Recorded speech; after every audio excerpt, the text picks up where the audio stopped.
Telangana BJP జాబితాలో సామాజిక సమీకరణాలు మారుతున్నాయి. మొత్తం 55 మందితో తొలి జాబితా ఖరారైనట్టు తెలుస్తోంది. ఫోన్ చేసి అభ్యర్థులకు కిషన్ రెడ్డి అభినందనలు తెలిపినట్టుగా సమాచారం. తొలి జాబితాలో బీసీలకు 20 సీట్లు, రెడ్డిలకు 14, వెలమలకు 6 స్థానాలు కేటాయించినట్టుగా తెలుస్తోంది. బీజేపీ తొలి జాబితాలో ఎస్సీ ఎస్టీలకు 14 సీట్లు ఇచ్చే అవకాశం ఉంది. మహిళలకు 11 స్థానాలు కేటాయించే అవకాశం ఉంది. 3 ఎంపీలు అసెంబ్లీ ఎన్నికల బరిలో నిలవనున్నారు.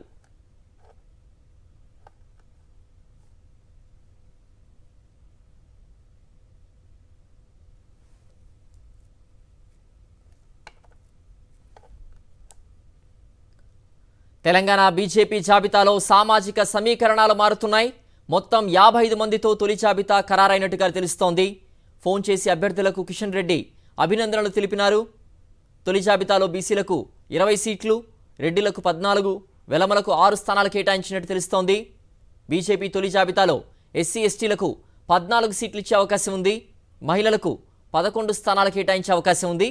3 ఎంపీలు అసెంబ్లీ ఎన్నికల బరిలో నిలుస్తున్నారు.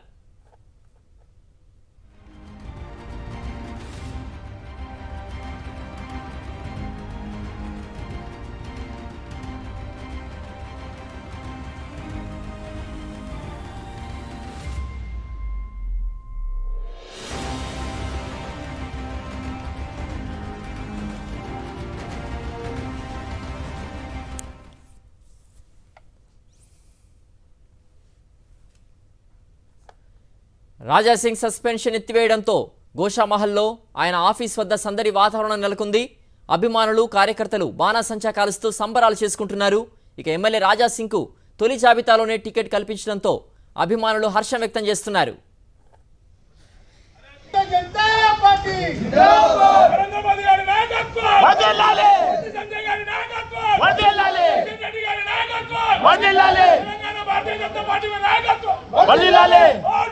बीजेपी बीजेपी जनता पार्टी जिंदाबाद। राजा भाई संघर्ष करो, हम तुम्हारे साथ हैं। राजा भाई संघर्ष करो, हम तुम्हारे साथ हैं। राजा भाई संघर्ष करो, हम तुम्हारे साथ हैं। राजा भाई संघर्ष करो।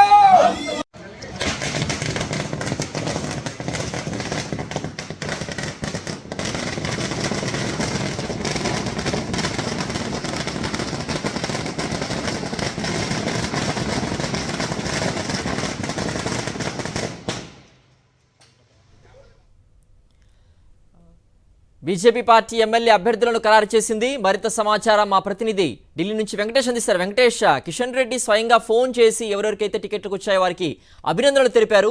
కానీ అఫీషియల్గా ప్రకటన ఎందుకు డిలే అవుతోంది? పూర్తి అప్డేట్స్ ఏంటి? ప్రకటన 12 గంటల 20 నిమిషాలకి వచ్చేసింది. ఇప్పటికే 52 మంది అభ్యర్థులతో తొలి జాబితాను బీజేపీ విడుదల చేసింది. ఇందులో సామాజిక న్యాయానికి పెద్దపీట వేశారు. ప్రధానంగా బీసీలకు పెద్ద ఎత్తున సీట్లు కేటాయించారు, మహిళలకు కూడా సీట్లు కేటాయించారు. ఇప్పటికీ బీజేపీ బీసీ ఫ్యాక్టర్ను, విమెన్ ఫ్యాక్టర్ను ఆధారంగా చేసుకొని ఈ టికెట్లు ఇచ్చినట్టుగా స్పష్టంగా కనబడుతుంది. 3 ఎంపీలకు టికెట్లు ఇచ్చారు. అలాగే ఈటెల రాజేందర్ను 2 చోట్ల బరిలోకి దింపారు. గజ్వేల్ నుంచి, హుజూరాబాద్ నుంచి బరిలోకి దింపారు. అనధికారికంగా కేసీఆర్ పైన, ముఖ్యమంత్రి కేసీఆర్ పైన ఈటెల రాజేందర్ను బరిలోకి దింపడం ద్వారా అనధికారికంగా ముఖ్యమంత్రి అభ్యర్థిగా ఆయనను ప్రొజెక్టు చేసే అటువంటి అవకాశం ఉన్నట్లుగా బీజేపీ అధికారిక వర్గాలన్నీ కూడా చెప్తున్నటువంటి పరిస్థితి. సో మొత్తానికి బీజేపీ 2 రోజుల కిందటే జాబితా పైన ఆమోద ముద్ర వేసినప్పటికీ కొన్ని కారణాల వల్ల ఇప్పటివరకు 12 గంటల వరకు విడుదల కాలేదు. సో 12 గంటల 20 నిమిషాల సమయంలో బీజేపీ తొలి జాబితా విడుదలైంది. సో మొత్తానికి బీసీలకు 20 మందికి, దాదాపు 20 మందికి టికెట్లు కేటాయించినట్లు తెలుస్తుంది. సో ఓవరాల్గా మొత్తం కేటాయించినటువంటి టికెట్లలో 40% వరకు కూడా బీసీలకు బీజేపీ టికెట్లు కేటాయించింది. ప్రధానంగా బీసీ ఫ్యాక్టర్ను బీజేపీ నమ్ముకున్నటువంటి పరిస్థితి మనం చూసాం. బీఆర్ఎస్ పార్టీ ఇప్పటికే 22 మంది బీసీలకు టికెట్లు ఇవ్వగా, కాంగ్రెస్ పార్టీ దాదాపు 28 మందికి టికెట్లు ఇస్తామని ప్రకటించింది. సో ఈ 2 పార్టీల కంటే ఎక్కువగా అదనంగా బీజేపీ దాదాపు 40 వరకు టికెట్లు ఇచ్చేటువంటి అవకాశం కనబడుతుంది. తొలి జాబితాలోనే దాదాపు 20 మంది చోటు దక్కించుకున్నారు. అంటే ఆల్మోస్ట్ 40% వరకు కూడా బీజేపీ బీసీలకు టికెట్లు ఇచ్చే దిశగా ప్రయత్నాలు చేస్తున్నట్టు క్లియర్గా మనకు కనబడుతుంది. అలాగే 25% వరకు ఉమెన్కు ఈసారి తొలి జాబితాలో టికెట్లు దక్కాయి. 52 మంది అభ్యర్థులను ప్రకటిస్తే అందులో 12 మంది మహిళలే చోటు దక్కించుకున్నారు. సో విమెన్ రిప్రజెంటేషన్ కూడా పెంచారు. ఇప్పటికే విమెన్ రిజర్వేషన్ బిల్లు తీసుకొచ్చినటువంటి బీజేపీ మహిళా ఓట్లకు గాలం వేసేందుకు మహిళలకు ఎక్కువగా టికెట్లు ఇవ్వాలని నిర్ణయించుకుంది. ఆ జాబితాలో కూడా వారందరికీ పెద్దపీట వేసినటువంటి క్లియర్గా పరిస్థితి మనకు కనబడుతుంది. సో విమెన్ అండ్ బీసీ ఈ 2 అంశాలను ఆధారంగా సామాజిక న్యాయం అనేటువంటి కార్డు ఆధారంగా బీజేపీ ఈసారి బరిలోకి దిగుతున్నట్లుగా మనకు స్పష్టంగా అర్థమవుతుంది. అలాగే 5 ఎంపీల్లో 3 ఎంపీలు బరిలోకి దిగుతున్నారు. ఈటెల ప్రధానంగా ధర్మపురి అరవింద్ కోరుట్ల నుంచి, సోయం బాపురావు బోత్ నుంచి, బండి సంజయ్ కరీంనగర్ అసెంబ్లీ నుంచి యుద్ధరంగంలోకి దిగారు. అలాగే కిషన్ రెడ్డి మాత్రం పోటీ చేయడం లేదు. అలాగే డాక్టర్ లక్ష్మణ్ కూడా ముషీరాబాద్ నుంచి పోటీకి దిగడం లేదు. సో వీరిద్దరూ కీలక నాయకులు, వీరిద్దరు కూడా అసెంబ్లీ బరిలో నిలవడం లేదని మనకు సమాచారం వస్తుంది. వీరందరూ కూడా రాష్ట్ర వ్యాప్తంగా ప్రచారం చేయాల్సి ఉంది, క్యాంపెయిన్ అంతా కూడా చూడాల్సి ఉంది. కాబట్టి పోటీ నుంచి వీరు తప్పుకున్నట్లుగా సమాచారం వస్తుంది. సో ముషీరాబాద్ నుంచి బండారు దత్తాత్రేయ కూతురు బండారు విజయలక్ష్మి టికెట్ ఆశిస్తున్నారు. ఆమెకు టికెట్ ఖరారు చేస్తారనేటువంటి ప్రచారం జరుగుతుంది. అంబర్పేట నుంచి కిషన్ రెడ్డి బరిలోకి దిగపోతే ఆయన భార్యకు టికెట్ ఇచ్చేటువంటి అవకాశం ఉందని తెలుస్తుంది. ఇక మిగిలినటువంటి స్థానాల్లో రెండో జాబితా అనేది కాంగ్రెస్ పార్టీ రెండో జాబితా వచ్చిన తర్వాత బీజేపీ రెండో జాబితా విడుదలయ్యేటువంటి అవకాశాలు కనబడుతున్నాయి. సో మొత్తానికి ఎన్నికల నామినేషన్ల పర్వం నవంబర్ 3 నుంచి ప్రారంభం కానున్న నేపథ్యంలో కీలక నేతలందరికీ కూడా, సీనియర్ నేతలందరూ కూడా తొలి జాబితాలోనే టికెట్ కేటాయించారు. అయితే ఇంట్రెస్టింగ్ థింగ్, మరికొద్ది మంది కీలక నాయకులందరూ ఈ తొలి జాబితాలో చోటు దక్కించకపోవడం ఊహాత్మకమా లేకుంటే పోటీ నుంచి వెనకడుగు వేశారన్నది తేలాల్సి ఉంది.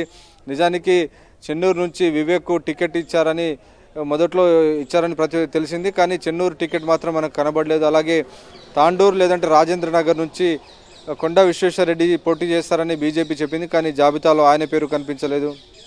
వీటితో పాటు మునుగోడు నుంచి కోమటిరెడ్డి రాజగోపాల్ రెడ్డి పోటీ చేస్తారని చెప్పారు. కానీ మునుగోడు టికెట్కి సంబంధించి కూడా ఇంకా స్ట్రాటజిక్గా దాన్ని హోల్డ్ చేశారు, అబియన్స్లో పెట్టారు, ఇంకా తేలినటువంటి పరిస్థితి. అలాగే బూర నర్సయ్య గౌడ్ ఇబ్రహీంపట్నం టికెట్ ఆశించారు. కానీ బూర నర్సయ్య గౌడ్ టికెట్ ఇబ్రహీంపట్నం నుంచి కనబడలేదు మనకు. ఆయన స్థానంలో దయానంద్ గౌడ్ అనే వ్యక్తికి ఇచ్చినటువంటి పరిస్థితి. సో ఇలా కీలక నేతలకు సంబంధించినటువంటి కొద్దిమంది నాయకులకు ఇంకా టికెట్లు తొలి జాబితాలో ఖరారు కాలేదు. వ్యూహాత్మకంగా వాటిని డిలే చేస్తున్నారా లేకుంటే వారు పోటీ చేయారా అనేది చూడాల్సి ఉంది. ఓకే వెంకటేష్, బీజేపీ ఆఫీస్ నుంచి మరింత సమాచారం అందించడానికి మా ప్రతినిధి విక్రమ్ లైవ్లో సిద్ధంగా ఉన్నారు. విక్రమ్, అఫీషియల్గా కూడా ఎవరెవరికైతే సీట్లు కేటాయిస్తున్నారో వారందరికీ కూడా ఇప్పటికే ఇన్ఫర్మేషన్ పాస్ ఆన్ అయింది. అట్ ద సేమ్ టైం ఏ నియోజకవర్గాల్లో అసంతృప్తి వ్యక్తమవుతోంది? ఎవరైనా పార్టీ మారే అవకాశాలు కనిపిస్తున్నాయా బీజేపీ నుంచి? సిద్ధు మనం చూసుకోవచ్చు, అసంతృప్తి జ్వాలలో ఇప్పటికైతే బయటికి రాని పరిస్థితి. ఒక వరంగల్ వెస్ట్ నియోజకవర్గానికి సంబంధించి రాకేష్ రెడ్డి టికెట్ ఆశించి గత సంవత్సర కాలంలో అక్కడ పనిచేస్తున్న నేపథ్యంలో అక్కడ అసంతృప్తి జ్వాలలో అయితే ఎగిసిపడుతున్న పరిస్థితి అయితే ఉంది. మిగతా చోట్ల ఇంకా ఇప్పుడిప్పుడే అభ్యర్థులకు సంబంధించిన సమాచారం అందుతున్న నేపథ్యంలో మనం సామాజిక సమీకరణాలను ఒకసారి పరిశీలిస్తే మన బీజేపీ తొలి జాబితాలో 52 మందితో తొలి జాబితా విడుదల చేసి అందులో 12 మందికి సంబంధించి మహిళలకు అవకాశం ఇవ్వడం జరిగింది. అందులో మరి 6 ఎస్టీలకు అవకాశం ఇవ్వగా 8 మంది ఎస్సీ అభ్యర్థులకు తొలి జాబితాలోనే ఛాన్స్ దక్కింది. అందులో మళ్ళీ చూసుకుంటే 6 వెలమ అభ్యర్థులకు కూడా ఛాన్స్ ఇచ్చారు. ఒకరు వైశ్య, ఒకరు నార్త్ ఇండియన్కు అవకాశం ఇవ్వడం జరిగింది. మరికొంత చూసుకుంటే మరికొంత సమీకరణాలు చూసుకుంటే బీసీలకు సంబంధించి 19 మందికి బీసీలకు సంబంధించి అవకాశం ఇవ్వడం జరిగింది. తొలి జాబితాలకు సంబంధించి సామాజిక సమీకరణాలను పూర్తిగా సామాజిక కోణంలోనే జాబితా విడుదల చేసినట్లు స్పష్టంగా అర్థమవుతున్న పరిస్థితి ఉంది. అత్యధికంగా చూసుకుంటే కరీంనగర్ జిల్లా నుంచి 9 సీట్లు అసెంబ్లీ సీట్లను ప్రకటించడం జరిగింది. 9 అసెంబ్లీ సీట్లలో కోరుట్ల నుంచి ధర్మపురి అరవింద్, మానకొండూరు నుంచి ఆరేపల్లి మోహన్, కరీంనగర్ నుంచి బండి సంజయ్, హుజురాబాద్ నుంచి ఈటెల రాజేందర్, ఇలా మొత్తం కరీంనగర్ నుంచి అత్యధికంగా 9 స్థానాలను బీజేపీ తొలి జాబితాలోనే ప్రకటించడం జరిగింది. ఇక ఆదిలాబాద్ జిల్లాకు చూసుకుంటే ఒక్కసారి ఆదిలాబాద్ జిల్లా నుంచి 7 అసెంబ్లీ స్థానాలకు సంబంధించి తొలి జాబితాలోనే ప్రకటించడం జరిగింది. ఆదిలాబాద్లో పాయల్ శంకర్ కానీ, ముదోల్ కానీ, ఇతర నియోజకవర్గాలకు సంబంధించి నిర్మల్లో మహేశ్వర్ రెడ్డి, ఇలా అక్కడ 7 నియోజకవర్గాలకు సంబంధించి ఉమ్మడి ఆదిలాబాద్ నుంచి 7 స్థానాలను కూడా ప్రకటించడం జరిగింది. ఇక హైదరాబాద్ జిల్లాకు వచ్చేసరికి 15 అసెంబ్లీ స్థానాల్లో తొలి జాబితాలో 7 అసెంబ్లీ స్థానాలకు సంబంధించి స్థానాలను ప్రకటించడం జరిగింది. ఖైరతాబాద్ నుంచి చింతల రామచంద్రారెడ్డిని, గోషామహల్ నుంచి రాజా సింగ్ పేరును తొలి జాబితాలోనే ప్రకటించారు. అయితే మనం చూసుకోవచ్చు, మహబూబ్ నగర్ నుంచి దరఖాస్తు చేసుకున్న మాజీ మాజీ ఎంపీ జితేందర్ రెడ్డి పేరును కానీ గద్వాల్లో డీకే అరుణ పేరును కానీ ఈ ప్రకటించలేదు. రెండో స్థానంలో రెండో జాబితాలో పెండింగ్ పెట్టడం జరిగింది. అసలు వాటి పేర్లు ఎందుకు అనౌన్స్ చేయలేదు అన్నది కూడా ఆసక్తి నెలకొందని చెప్పుకోవచ్చు సిద్ధు. ఓకే విక్రమ్, ఇక నిజామాబాద్ అలాగే కరీంనగర్ జిల్లాల రాజకీయ పరిస్థితికి సంబంధించి అలాగే బీజేపీ నాయకుల అభిప్రాయానికి సంబంధించి భరిత సమాచారం మా ప్రతినిధి రమణ అందిస్తారు. రమణ, టికెట్స్ అనౌన్స్మెంట్స్తో ఈ రెండు జిల్లాల్లో బీజేపీ నేతలు ఏమంటున్నారు, అక్కడి రాజకీయ సమీకరణాలు ఎలా ఉన్నాయి? సిద్ధు, అంటే మనం చూడొచ్చు ఈరోజు మనం తొలి జాబితాను ప్రకటించిన తర్వాత ముగ్గురు కీలకమైన నేతలను ఉమ్మడి కరీంనగర్ జిల్లాలో మనం చూడవచ్చు. ముఖ్యంగా బీజేపీ మాజీ రాష్ట్ర అధ్యక్షుడు బండి సంజయ్ ప్రస్తుతం ఎంపీగా ఉన్నారు. అదేవిధంగా మరొక ఎంపీ అరవింద్తో పాటుగా కేసీఆర్ను ధిక్కరించి బీజేపీలోకి వెళ్ళిన ఎమ్మెల్యే ఈటల రాజేందర్, వీళ్ళు ముగ్గురు కూడా ఇప్పుడు కీలక పాత్ర పోషిస్తున్న నేపథ్యంలో వీళ్ళు ముగ్గురు కూడా ఉమ్మడి కరీంనగర్ జిల్లాలో కీలక నేతలుగా మనం చెప్పుకోవాల్సి ఉంటుంది. వీళ్ళ ముగ్గురుతో పాటుగా మనకు ఇక్కడ చూస్తే కనుక 9 స్థానాలకు గాను అంటే 13 స్థానాలలో 9ని కేటాయించడం జరిగింది. అందులో 4 మహిళలు ఉండడం కూడా మనం విశేషంగా చెప్పుకోవాలి. ఎందుకంటే అటు రామగుండంలో తిరుగుబాటు నేతగా బీఆర్ఎస్ నుంచి బయటకు వచ్చిన కందుల సంధ్యారాణితో పాటుగా ఇటు మాజీ ఎమ్మెల్యే బొడిగ శోభకు చొప్పదండి కాన్స్టిట్యున్సీని కేటాయించడం జరిగింది. మరొక వైపు భోగ శ్రావణి మున్సిపల్ మాజీ చైర్పర్సన్, ఆమె కూడా బీఆర్ఎస్ నుంచి పూర్తిగా తిరుగుబావుట ఎగురవేసి వచ్చిన నేపథ్యంలో ఆమె అరవింద్ మనిషిగా కొంత బీజేపీలోకి రావడము, ఆ తర్వాత ఆమెకే టికెట్ అనుకున్నట్టుగా ప్రచారం జరిగినట్టుగానే ఆమెకు టికెట్ దక్కడంతో మరొక మహిళ అని చెప్పుకోవచ్చు. ఒక కీలకమైన విశేషాన్ని మనం ఏం చెప్పుకోవాలంటే ఇక్కడ కేటీఆర్ పైన రాణి రుద్రమను ఒక ప్రయోగంగా మనం చెప్పుకోవాల్సి ఉంటుంది. ఎందుకంటే రాణి రుద్రమ మీడియాలో పనిచేశారు, ఆ తర్వాత కొంత వాయిస్ వినిపిస్తూ ఎమ్మెల్సీగా కూడా ఆమె బరిలో ఉన్న పరిస్థితిని మనం చూసాం. ఈ నేపథ్యంలో రాణి రుద్రమను సిరిసిల్ల నుంచి నిలబెట్టడం అనేది మాత్రం ఒక ప్రయోగం అని చెప్పుకోవాలి. అయితే అక్కడ బీజేపీ క్యాడర్ మాత్రం అంత స్ట్రాంగ్గా లేదు.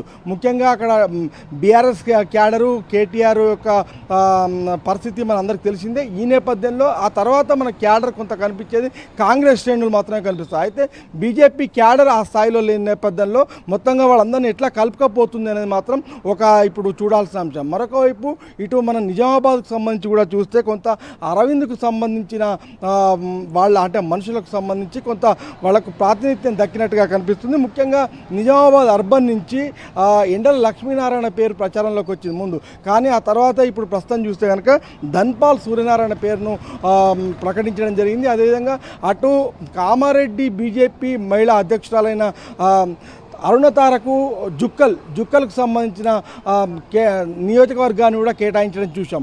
మొత్తంగా చూస్తే ఇటు నిజామాబాద్లో కావచ్చు, అదేవిధంగా కరీంనగర్ జిల్లా కావచ్చు, మొత్తంగా కొంత ప్రచారం జరిగిన పేర్లు అయితే మనకు ఇప్పుడు తెరపై కనిపిస్తున్నాయి. మొత్తంగా ఈ జాబితాతోని కొంత హర్షం అయితే మనకి ఇక్కడ ఉమ్మడి కరీంనగర్ జిల్లాలో కనిపిస్తుంది. సిద్ధు. ఓకే రమణ.